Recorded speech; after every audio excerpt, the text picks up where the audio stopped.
So this video was the video that was supposed to go out last week, but some of the content ran afoul of YouTube's guidelines and its algorithm stopped it at the border, and even though I appealed to say that the information that it deemed to be inappropriate was in fact used to explain what is dangerous as opposed to sharing or propagating. Nevertheless, algorithms are algorithms, they're not wise and intelligent human beings. So what I've done is I've cut out any content that might have hit that algorithm and shared the video here, short of all that stuff. Now hopefully you can see that I was not trying to propagate stuff that would be dangerous and cause people to make bad decisions about their lives.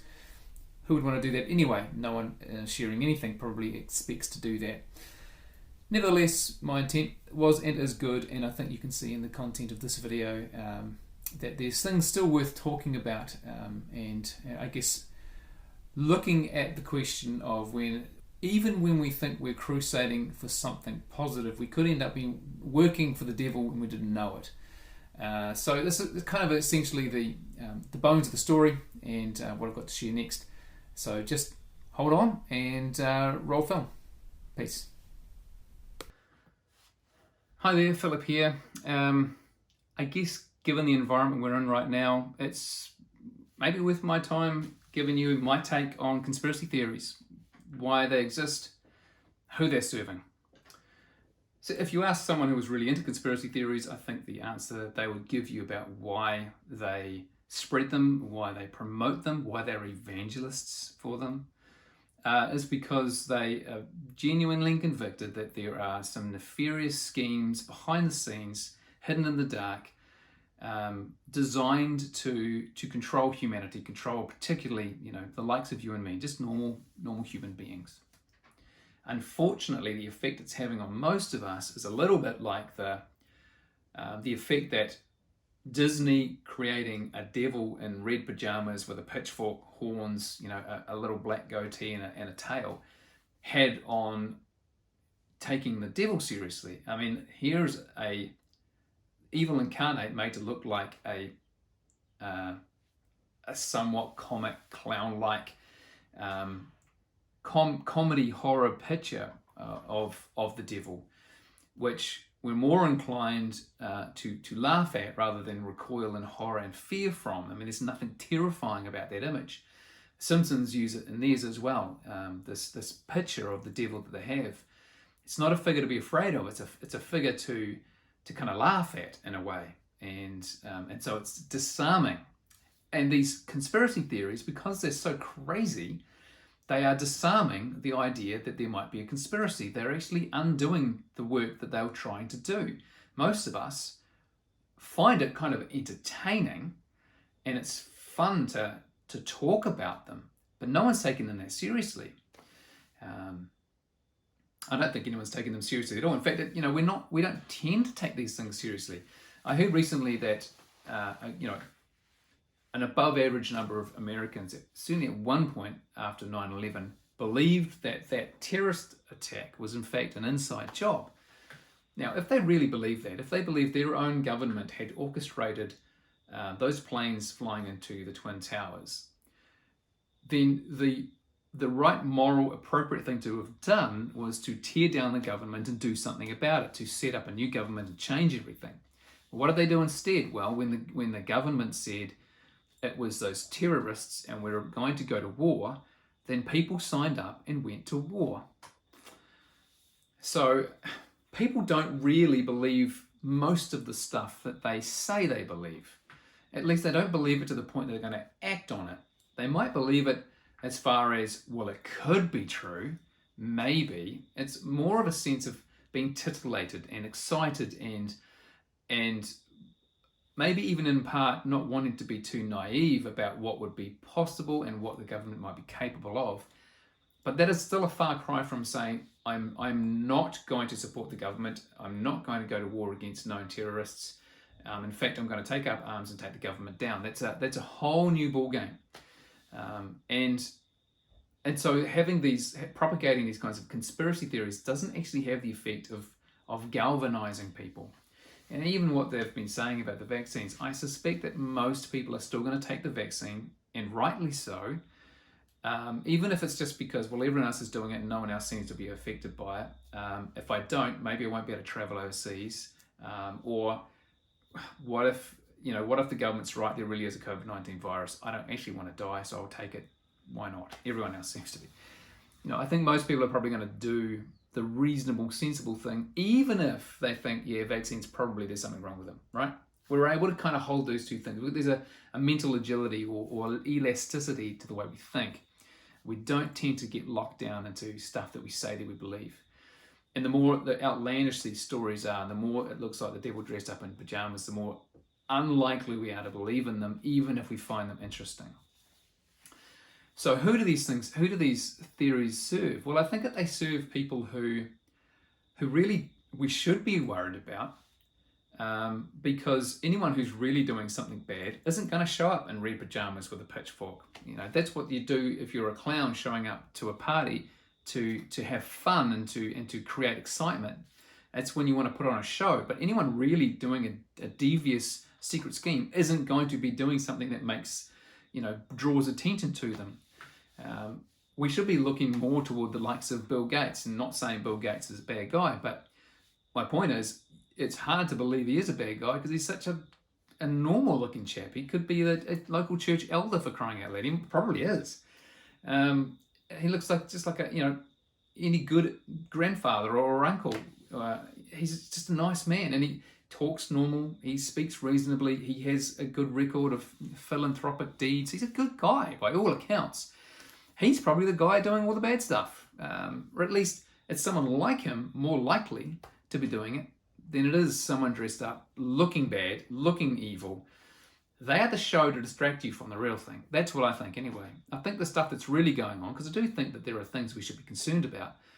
Unfortunately, the things we should be really concerned about they're wrapped up in really boring legalese. They're really bland, hard to kind of grasp the consequences of kind of paragraphs slipped into government policy by some lobbyist or some, it's that kind of stuff. It's not the sort of thing that you'd find interesting and want to talk about around, let's all read this 1,000-page, government policy on nutrition. Who's going to do that? But that's going to be where it's at. It's going to be folded into something weird like that. So I do believe that there are bad things going on. Why not? Well, not because I think that there are shape-shifting reptiles, but because all of history shows us that humans are greedy opportunists. We always want more, and we'll take the opportunity, if given to us, to take more.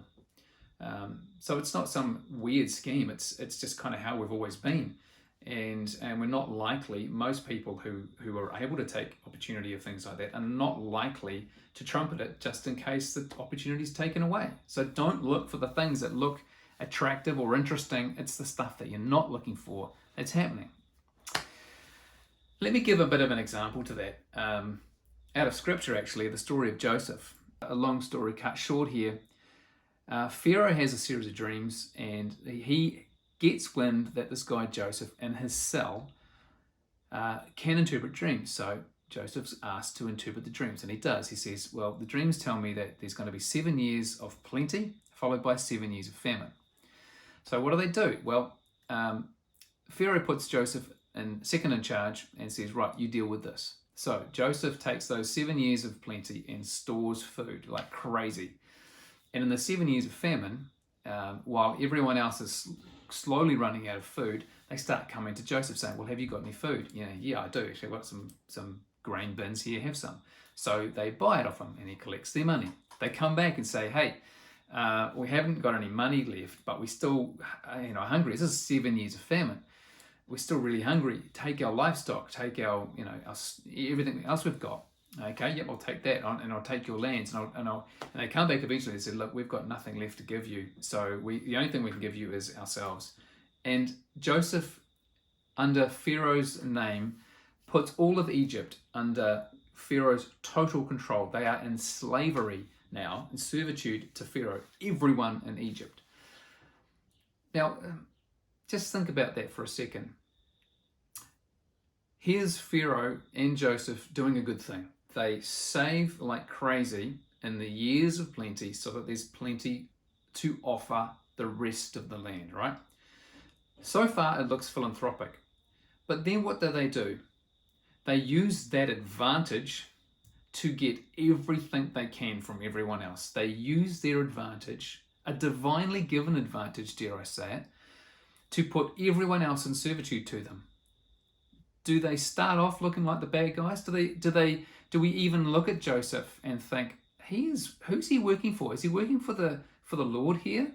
Because this is a devilish scheme. This is a devilish move. And in fact, what this ends up doing is putting his own family in slavery, so that 500 years later, or whenever the time frame is, God has to come and free his own people who are most affected by this devious, nefarious scheme of Joseph's. Free them from Pharaoh and from Egypt, because they were slaves treated so poorly. They were crying out for help. Now, did it have to go that way? Did Joseph and Pharaoh have to be the only ones stocking food? Or could they have done what happened here in New Zealand, where the government has essentially forced us, made it mandatory to put money into a retirement scheme because we're too lazy or often think that we never have enough money to save for our retirement? Instead of us getting to a retirement being penniless and then going to the government and begging, whatever it takes, have me as a servant for the rest of my pitiful life, at least feed me because I've got nothing to feed myself. Our government was wise and kind enough to force us to look after ourselves so that we wouldn't be penniless in retirement.